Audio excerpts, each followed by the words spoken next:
दोस्तों ये तब की बात है जब 2005 में इंडिया के एक लेजेंड स्विट्जरलैंड गए थे अपने टूर के लिए। 26 मई 2005 को वो स्विट्जरलैंड में लैंड हुए थे। स्विट्जरलैंड से लौटने के बाद उनके याद में, उनके सम्मान में स्विट्जरलैंड गवर्नमेंट ने 26 मई को साइंस डे डिक्लेयर कर दिया था। दोस्तों आप समझ ही गए होंगे मैं किसके बारे में बात कर रहा हूँ। जी हाँ दोस्तों, आज की इस बिग शॉट सीरीज में हम बात करेंगे हमारे missile man APJ Abdul Kalam जी के बारे में, उनकी लाइफ की जर्नी और ऐसे ही कुछ इंटरेस्टिंग किस्से अपने अंदाज में मैं आज आपके साथ शेयर करूंगा। एपीजे अब्दुल कलाम जी का जन्म तमिलनाडु के रामेश्वरम शहर के एक छोटे से गांव धनुषकोडी में एक बहुत ही गरीब परिवार में हुआ था, जहां उनके पिता एक छोटी सी नाव चलाया करते थे, जिससे उनकी फैमिली को मुश्किल से 2 वक्त की रोटी नसीब होती थी। उनके घर में कोई भी पढ़ा लिखा नहीं था, लेकिन उन्हें बचपन से ही पढ़ाई लिखाई का बहुत शौक था। गरीब होने के बावजूद उनकी फैमिली उन्हें पढ़ाई के लिए पूरी तरह से सपोर्ट करती थी। लेकिन एपीजे अब्दुल कलाम जी हर सुबह स्कूल जाने से पहले न्यूज़पेपर बेचा करते थे, ताकि उनकी फैमिली पर उनके पढ़ाई का ज्यादा प्रेशर ना आए। स्कूल में उनके मार्क्स उतने अच्छे नहीं आते थे, लेकिन वो हार्ड वर्किंग स्टूडेंट्स में से एक थे। उनका हमेशा सिर्फ एक फोकस रहता था कि हर दिन कुछ नया सीखा जाए, और इसीलिए वो घंटों घंटों तक पढ़ाई किया करते थे।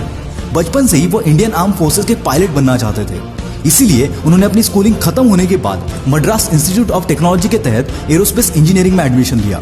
ये किस्सा तब का है जब वो मद्रास इंस्टीट्यूट ऑफ टेक्नोलॉजी में पढ़ रहे थे।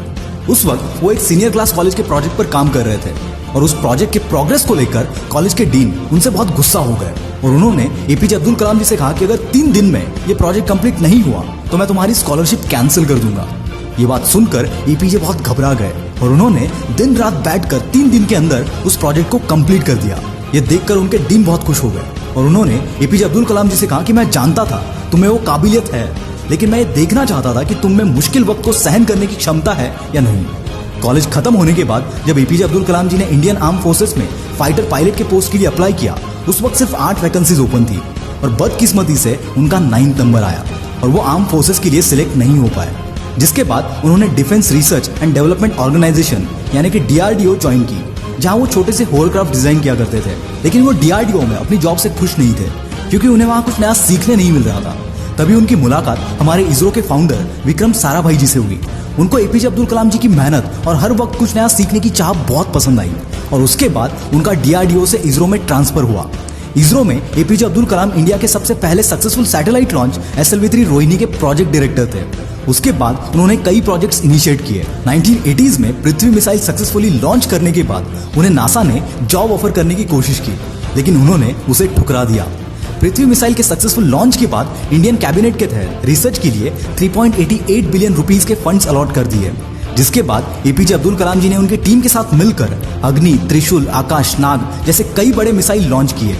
उनके लीडरशिप के अंडर इंडिया को सबसे बड़ी कामयाबी तब मिली जब 1998 में इंडिया ने सीक्रेटली सारे न्यूक्लियर बॉम्ब टेस्ट करके इंडिया को सारी दुनिया के सामने एक न्यूक्लियर पावर घोषित कर दिया। जिसके बाद एपीजे अब्दुल कलाम जी को मिसाइल मैन ऑफ इंडिया के नाम से बुलाया गया। 2002 में एपीजे इंडिया के 11वें प्रेसिडेंट बने।